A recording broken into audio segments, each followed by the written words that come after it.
Hi guys! Magandang gabi. Welcome back po dito sa Gandara SIU channel para po sa panibagong balita. So, andito na naman nga po akong muli nagbabalik. Ang nag-iisa po ninyo nagmamagandang ka-radio traffic guys po magkatid ng latest update and fresh happenings patungkol sa TVJ. Basta po mga balita na may kinalaman sa Itbulaga, sagot na po natin yan. Ganon din ang ilang chika tungkol sa loob at labas ng showbiz.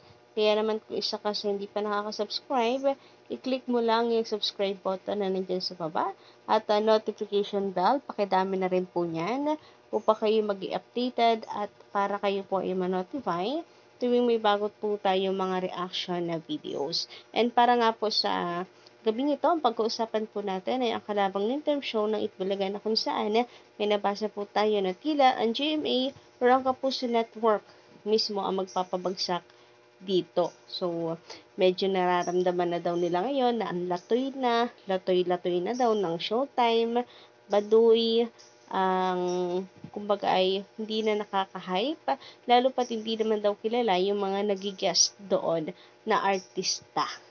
So, bakit po kaya nila nasabi yon mga kadabrikads? Anyway, bukod rin po dyan natin rin naman pong tatalakayin ang mga advertisers na patuloy po nagtitiwala sa TVJ. Katunayan yan, lagi pong may bago. Nakakatuwa, no?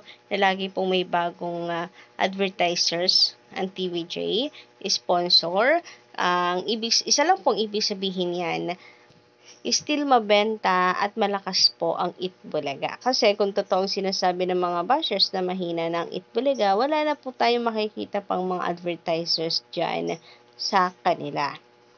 Just like po nung nangyari sa Tahanang Pinakamasaya, as in talagang wala pong nagtitiwala na advertisers sa kanila. Kaya kahit anong gawin nilang pang-hype, wala pong sumubok na sumugal sa kanila. So kung meron man po silang piniflex na sponsors, yun po yung naiwan. Kasi may mga advance na pong naibayag noon sa Itbulaga ng TVJ. No choice, nakapag-advance na sila eh. So, sila lang yung naiwan. Pero yung sasabihin natin na sumugal, na bagong endorser, parang wala. Bagong advertisers nila, parang wala. Kaya tuluyan silang bumagsak. So, maigi pa nga po itong si Atasha Mulak kabago-bago po sa showbiz, pero suki na po agad siya ng mga advertisers. Ano? Mayroon po siya mga ine-endorsong product agad.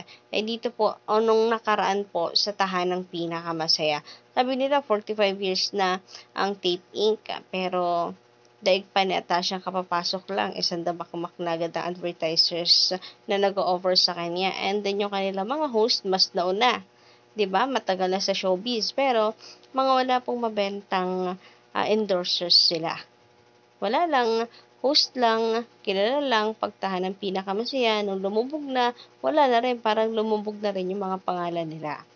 And speaking of advertisers, so eto nga po, nung Sabado, mataas po ang commercials natin. Total of 92 commercials. Sa GAP 1, 18, GAP 2, 15 ads, GAP 3, 25 ads, and GAP 4 ay 34 ads. Total of 92 TV ads po sila nung araw ng Sabado. So nakakatuwa, no? Ang dami po nila commercial. Plus, bukod po dyan, meron pa silang major sponsors. Katulad nga po nito. Ayan, at sponsor po nila ang crispy fry. So, bago po ito sa kanila mga kadarikans, yung crispy fry na yan. Kaya nais ko po sanang manawagan sa inyo na suportahan po natin ito. Kasi, kapag nalaman po nila na mabenta talaga, no, pagka sa Itbulaga ka nag-invest, ay magtutuloy-tuloy at madadagdagan pa po ang kinikita ng mga advertisers kasi mahusay mag-market ang TVJ. Samantala, dito po sa Sugod Bahay, ay nadagdagan pa po ng isa sila na advertisers. Nung nakaraan, 11 lang po ito. Pero ngayon, bali 12 na po or 12 na ang major sponsors ng Sugod Bahay. Nakakatawa, no? Kasi, panalong-panalo po talaga yung mga nabubunot po ng TVJ. Kasi bukod po sa may pera, may mga regalo pa katulad po ng mga products. Kaya naman talagang sobrang swerte po ng kanilang mga nabubunot at ng mga nananalo. So, eto nga po yun, para makarelate naman po yung ibang bagong ligaw lang dito sa ating channel. Bali, 11 po lang talaga dapat. Pero, ngayon po ay nasa 12 na siya. Palawan Express, TNT, nandiyan ang Pure Gold, di po mawawala ang Hanabishi, nakapartner ng mga practical na nanay, and ang Birch Free. Andyan din po ang Yakult, ang Tolak Angin, CDO Burger, ang Idol Cheese Dog, ang Bingo, Grain Smart, and PLDT. So, ang dami, no? Bali, 12 na po yan lahat-lahat. Kaya siyang tunay na napakapalad po ng Itbulaga.